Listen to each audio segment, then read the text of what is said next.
வளர்ச்சி அடைந்து கொண்டிருக்கும் உற்பத்தியின் ஆற்றலை பார்ப்பதற்கு தயாராகுங்கள். தற்சார்புடைய இந்தியா.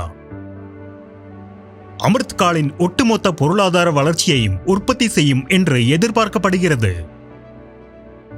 ஜிடிபி 7 டிரில்லியன் அமெரிக்க டாலராக இருக்கும்போது ஜிவிஏயில் இந்தியாவின் உற்பத்தி பங்கானது 2030ஆம் ஆண்டில் 15% முதல் 20% வரை வளர்வதற்கான இலக்கு நிர்ணயிக்கப்பட்டுள்ளது.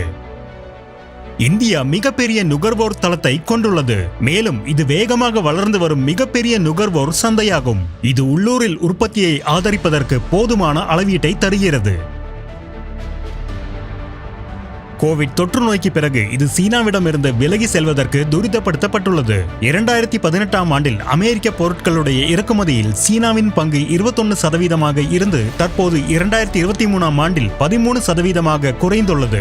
இந்தியாவில் உற்பத்தி செய்யப்படும் பொருட்களின் விலையை அமெரிக்காவில் உற்பத்தி செய்யப்படும் பொருட்களின் விலையுடன் ஒப்பிடும்போது சராசரியாக இந்திய பொருட்களின் விலை 15% மலிவானதாக இருக்கும். இதனால் எதிர்காலத்தில் ஏற்றுமதியானது கண்டிப்பாக அதிகரிக்கும்.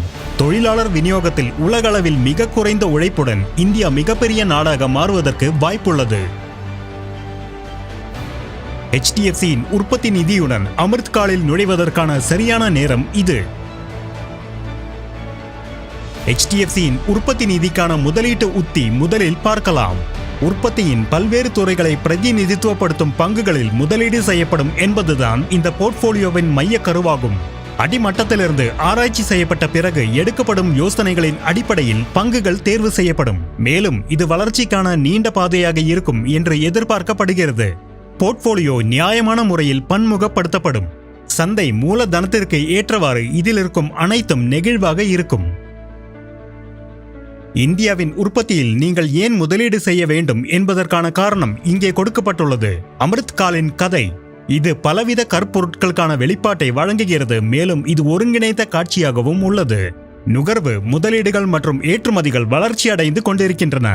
பூகோள அரசியலின் இயக்கத்தை மாற்றுகிறது. அதாவது சீனா +1. இந்தியா உற்பத்தியின் ஆற்றலாக உருவாக்கி கொண்டிருக்கிறது. நிதிக்கான உண்மைகளை காட்டவும். NFO காலம் ஏப்ரல் 26 மே 10, 2024 வரைக்கும். உங்களுடைய MFD அல்லது RIA-ஐ இன்றே தொடர்பு கொள்ளவும்.